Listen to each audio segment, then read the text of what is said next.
بسم اللہ الرحمن الرحیم۔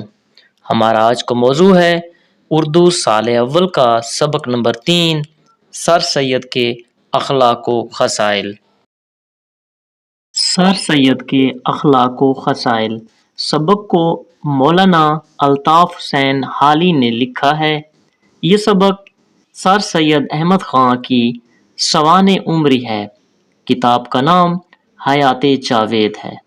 اس میں مولانا الطاف حسین حالی نے سر سید کی شخصیت سے متاثر ہو کر مسلمانان ہند کے سامنے وہ جیتی جاگتی مثال پیش کی جس کی مساعی سے ہندوستان کے مسلمانوں کی سیاسی، سماجی، مذہبی، تمدنی، فکری، تعلیمی اور ادبی زندگی میں ایک انقلاب آ گیا۔ بڑھتے ہیں خلاصے کی طرف۔ سر سید کے اخلاق و خصائل سبق کا آغاز حالی سر سید کی مہمان نوازی سے کرتے ہیں۔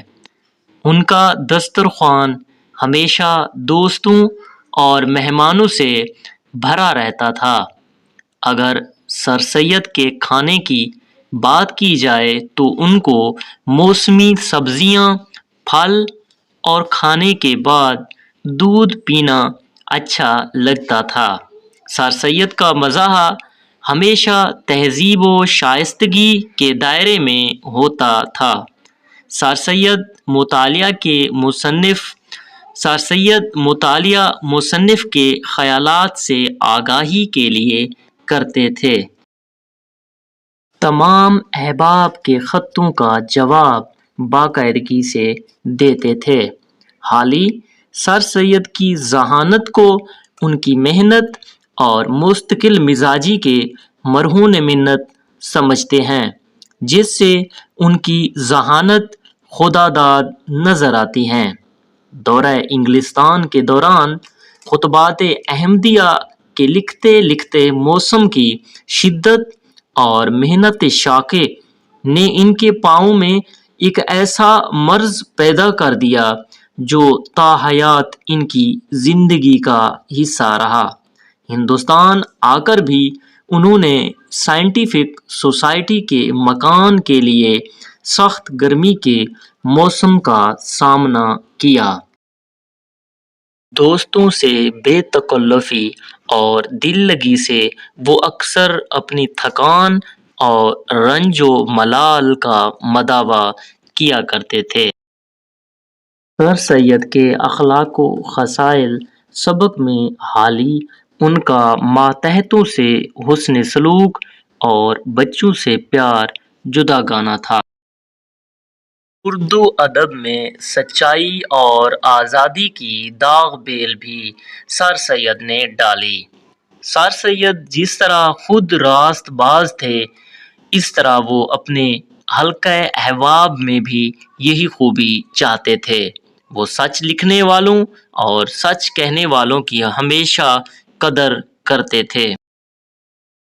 محبت کا درجہ عام لوگوں کی نسبت سر سید احمد خان میں بہت زیادہ تھا۔ یہ محبت خاندان سے ہو یا ملازموں سے، ملک سے ہو یا دوستوں سے، بھائی اور والدہ سے محبت لازوال تھی۔ اسی وجہ سے سر سید ایسے پارس پتھر کی طرح تھے جو ایک مرتبہ آپ سے ملتا آپ کا ہی ہو کے رہ جاتا۔ دہلی کی بربادی کا غم تا حیات رہا۔ سر سید کے نمایاں اوصاف میں متاع دنیا سے بے نیازی تھی۔ کبھی دولت جمع نہیں کی، جو کمایا نیک نامی کے ذرائع پر صرف کر دیا۔ ضرورت مندوں، غریبوں کی امداد گیری کے حوالے سے بیسیوں مثالیں آپ کی زندگی سے دی جا سکتی ہیں۔ خانگی اخراجات کی کبھی پرواہ نہ کرنا، اچھی کتاب کو 20 گنا قیمت پر بھی خرید لینا، مزدوروں کو ان کی محنت اور توقع سے زیادہ مزدوری دینا، آپ کے اوصاف جمیلہ کی کچھ مثالیں ہیں۔